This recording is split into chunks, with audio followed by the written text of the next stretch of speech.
トーンチャイムってことありますか？音差、入れます？よくどうぞ。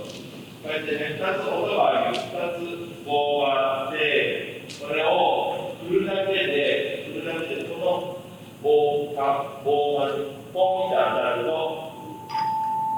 ここに切れる。で、これが大きくなると、これは、パンの音なんですけども、高い音になるとすごい可愛い。こっちのちっちゃい。こんなちっちゃい。で、これを振ると、高い音が出ます。1、2、せーの。ドド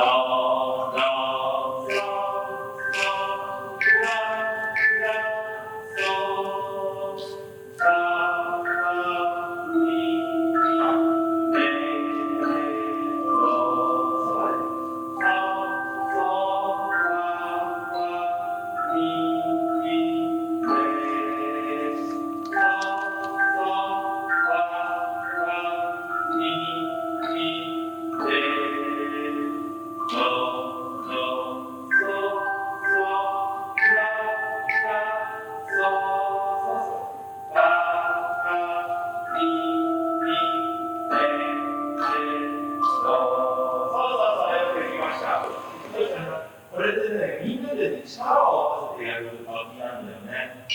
タイミングをね。はい、やってみよう。せーの。